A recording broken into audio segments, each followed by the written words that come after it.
Philly film. Games. It's over. Welcome. Bottle.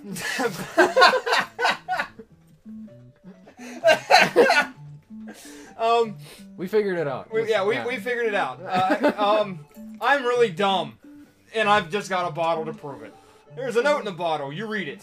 Help! Yeah. Should my Aliens? Tell my nephew to use code 1776. Dr. J. memorized ID code. That's great. Do you want to read it again? No! Hey, the one time we could say no and it didn't like be pissed Yeah, at us. really. So apparently there was a cave here, and that opened things up. Now, I got the secret code, which means I can probably go in here now. Talk to Rob. Oh yeah, wait, submergible system. Now you can dive into the water. Oh, great. Bloop. Boof. Here I am. Yeah, really. Jim. Surprise! Here I be. Maybe we can find a tunnel over to that heart thing or something. Oh, just like that. You got a big heart. Oh. Well, cool. Your life level is increased. And it gives you full health. Excellent. Nice. That makes me feel good. Let's go. Fall in a hole. Yeah, let's go down this hole. So anyway, I went to, for the third time I'm going to try to start the story, I went to Minneapolis, and I did a panel. Oh, do tell. Whoa! Panel went alright. It's like a baseball bat. Hey, which is great, because, you know, I'm an ace pitcher. You know, because in baseball, all pitchers are great hitters. Of course. Excuse me, jumping. So had the panel. It was about 120 in the room. It was an alright panel. The thing that really got me was I got a phone call from a journalist from apparently there's a second newspaper in Minneapolis called the Pioneer Press, and he wanted to interview me about bronies and whatnot. And this isn't the first time. What? Jesus Christ. Okay, this is not the first time that I've ever been interviewed for what I research. But like when the Baltimore Sun interviewed me last year for BronyCon, it was like a quick 20-minute interview. And I mean, the dude who interviewed me for that seemed like he was pretty up to date on what was going on. This guy had no clue.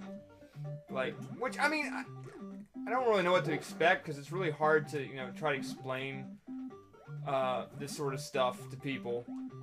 But he was just really lost into it, and at first I'm like, all right, cool, I have no problem being interviewed. You know, you do what you do. It's cool. Yeah, I'll answer whatever questions you have. But when it got close to an hour, I'm like, you know what? Kind of done. Can we wrap this up? I mean, because I was talking to him on the phone, and I'm just like, alright, yes, I think I fielded all your questions. I don't know what else I can say. Really, I don't. Christ, do you understand anything? I know this is all like craziness to you that grown men are, you know, walking around dressed up as horses and whatnot, but can we just... Ow, snake bite. And that's exactly how Sam felt during the interview. Yeah, really. So, I mean, we finally got it done. I met the dude. It was funny. He sounded like George Takei. Awesome. Which, you know, was just great because George Takei has that voice. Oh my. Kind of voice. And so did this dude while he's talking to me. So in order to keep myself sane throughout the interview, I'm thinking that George Takei is interviewing me. Yes, George, tell me everything you want to know. I will give you all the information that I have. Oh, George's laugh is infectious. Damn it. Supposed to be. I'm assuming they're starfish, because, you know, this is the tropics. Some crazy starfish. What are you gonna say? Yeah. Oh, but they also hurt like hell. And we got 60 swing. 60 swing Ah. swings? Oh, jeez.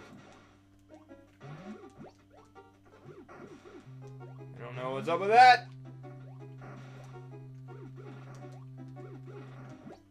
But his get away from me. He loves me. I love him not. Yeah, and then when I finally got a hold of the article, I didn't get a hard copy. I usually like to get hard copies of the things that, you know, the people that interview me. I'm glad I didn't, because he totally missed the mark on everything. Perfect. Yeah. And just, ugh. Just botched it. It just totally, like, first of all, most of the article is his interview with the con chair. His name's Matt, but I think he goes by, he runs Everfree Network. His name he goes by the name of Final Draft for whatever the hell reason. That's the funny thing about the internet. People's internet handles are just bizarre. It's like CB gone totally wrong. Like, mine has always been, my Kendama one, which is just kind of dumb to begin with. It's Kendama Joe, which is like, huh? Oh yeah, the tunnel. Oh, that's the boss, I think. I want to go this way first, because I think there is stuff over here. Oh, there's snakes. Like, I have Kendama Joe is one thing. My DeviantArt is another. It's Shadow78, which in a way kind of makes sense, because that's the brand of skates that I ride and the year I was born. So, I mean, it's not like it's anything really odd. No. But, like, Final Draft, I don't know why he goes by that name at all. Or, like, his one partner that everyone tells me I need to meet, which is, his name's Full Papers. I'm like, okay, sure. I'm like, we'll go along with that. Whatever. Hoppity, I'm playing hopscotch. Snowman. Yes, the snowman. And I think I know what I need to use that for. I think. Yeah. Do you have any weird internet handles? For the most part, no, not really. But I do have the one that you asked me about, which was my text message name. Yeah, that. I've been meaning you for to explain that on the show, because I'm just like, oh, help! Help! Help! I don't want to be turned into cat food. Yeah, could you explain that one to me again? That's a grand old name. I like it. Okay. So for the people, actually watching, the name that I use I actually use it on Steam for my computer games too, is Nomacticus. Oh, that's right. Yeah, the G is silent. I keep forgetting. Yeah, it's just Gnome, Nomacticus. Yeah. Well, the name was... Oh, you sons of bitch! Where I worked before, there was, for some reason, I don't even know what to call it. It was like a contest of drawings between two of my coworkers. Uh-huh. Where they were making up this story about this, spy cat. Okay. And the counterpart was this thing called the night cow. And, they were having this huge battle that, got to the point that it involved, enough references for Star Trek and things about conquering this planet. Right. And basically the whole argument was just which was better, Spy Cat or Night Cow. Nice. And so they went through this whole thing with it where there was a small booklet of comic book art drawings about this competition between these two things. Uh-huh. And well, my friend Charlie came to visit me at work one day. I was sitting there, and we saw that in the end, the spy cat, was sitting on the planet and had the little flag, he conquered it. Mm-hmm. And so me and Charlie decided that it was kind of goofy that these people had been doing this whole time. And so we kind of just took it upon ourselves to end the competition. Just in general.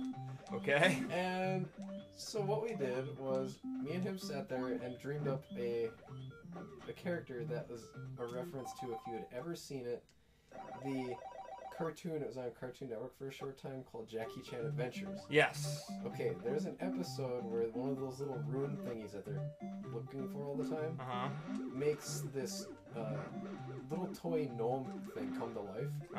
And he runs around and he's talking to, and it's like this entirely gnome theme. He's got like a gnome blaster, there's a king of gnomes, stuff like that. Nice. So what we did was and this thing was really funny when it would run around. It would talk about things and it was like an action figure. Nice. So what we did was we created a like fusion between this thing and like Galactus from Marvel Comics. Nice. And so this thing that we named Nomacticus. Oh, you sons of a bitch! Was literally just, as we called it, the master gnome of the universe. Nice. And it was this like typical garden gnome looking guy, except he was like 4 times bigger than the planet. And we just drew him in there. Yes, like, in this stance, like you'd expect from like Dragon Ball Z. Nice. And it was just him, and it was just like this little thing that says, seeing the hardship involved, Nomacticus cast judgment upon the spy cat. It was just like him in this stance with this beam coming out of his hand, and then the next thing was, my friend was really good at drawing, and so he drew the spy cat, which had a helmet on, like a space helmet, like showed the whole cartoony thing where its eyes were blasting out through the glass of the helmet. Nice. And the next thing was just the planet was gone, blown up.